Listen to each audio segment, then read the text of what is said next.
Assalamualaikum warahmatullahi wabarakatuh. Saya Ibu Bekti akan menyampaikan resum mata kuliah Ulumul Hadis.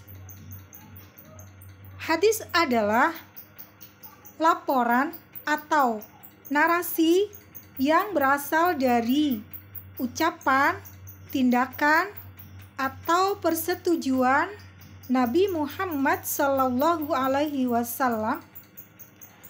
Hadis berfungsi sebagai sumber hukum dan pedoman bagi umat Islam dalam berbagai aspek kehidupan. Contoh hadis yang meriwayatkan tentang tata cara sholat, puasa, dan akhlak. Sunnah adalah segala sesuatu yang dilakukan, diucapkan, atau disetujui oleh Nabi Muhammad SAW. Ini mencakup hadis, namun juga mencakup praktik yang tidak selalu dilaporkan dengan kata-kata. Fungsi sunnah menjadi contoh dan teladan bagi umat Islam dalam berperilaku dan beribadah. Contoh cara Nabi beribadah, berinteraksi dengan orang lain, atau cara Nabi menjalani kehidupan sehari-hari. Athar adalah riwayat yang berasal dari para sahabat Nabi atau generasi setelahnya. Athar seringkali berupa ucapan, tindakan, atau pendapat para sahabat dan tabi'in, generasi setelah sahabat. Akhbar adalah informasi atau berita yang datang dari Nabi atau sahabat tentang hukum atau peristiwa yang terjadi. Akhbar bisa bersifat valid atau tidak valid. Contoh akhbar tentang kejadian-kejadian sejarah dalam kehidupan Nabi. Contoh hadis: Iza matal insanu inqata'a anhu amaluhu illa min salasatin min sodakotin jariyatin aw ilmin yuntafa'u bihi aw waladin solihin yada'ulah. Rawahu Muslim. Contoh sunnah Nabi dalam ibadah: sholat duha, sholat tahajud, membaca doa sesudah wudhu, bersiwak, sholat sunnah rawatib. Contoh sunnah dalam kehidupan sehari-hari: berbaring ke sisi kanan, membaca doa sebelum tidur, Bismikallahumma amutu wa ahya, atau Bismikallahumma ahya wa amut.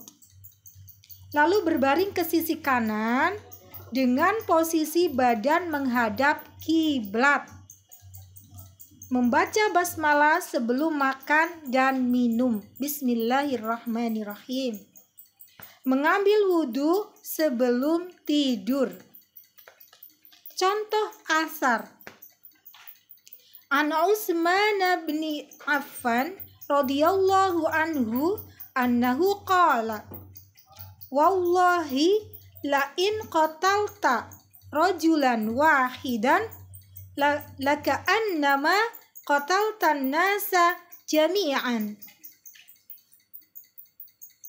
An Ali bin Abi Thalib radhiyallahu anhu annahu qala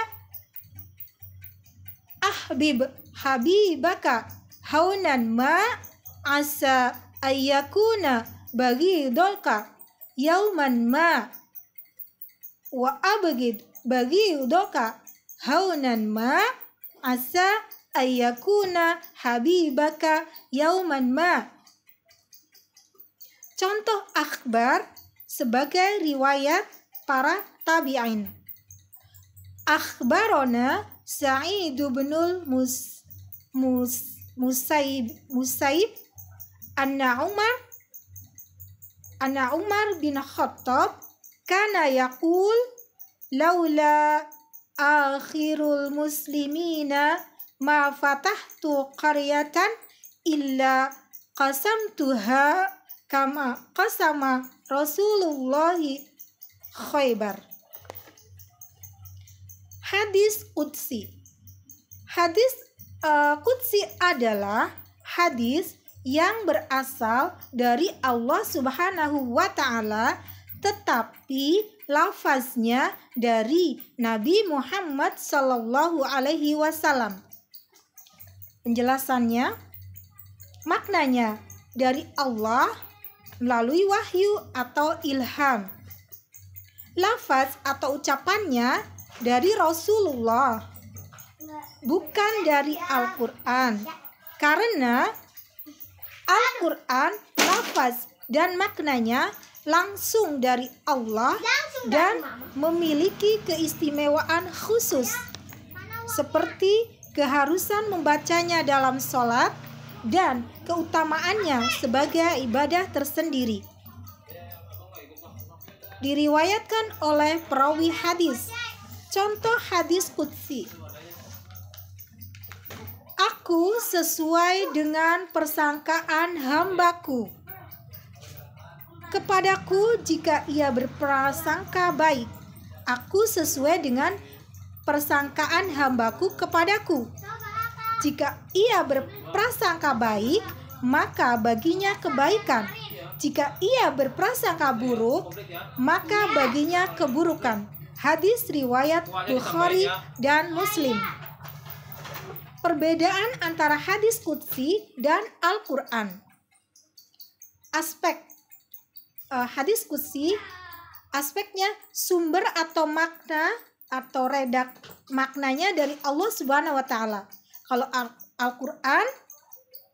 Al-Quran juga dari Allah Subhanahu wa Ta'ala.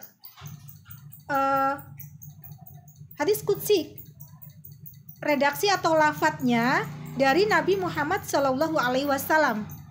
Al-Quran dari Allah Subhanahu Wa Taala secara langsung.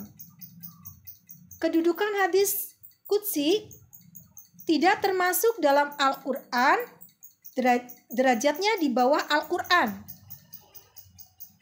Kalau Al-Quran, kalamullah yang merupakan sumber hukum utama Islam. Hadis Qudsi, kewajiban membaca dalam sholat, tidak dibaca dalam sholat.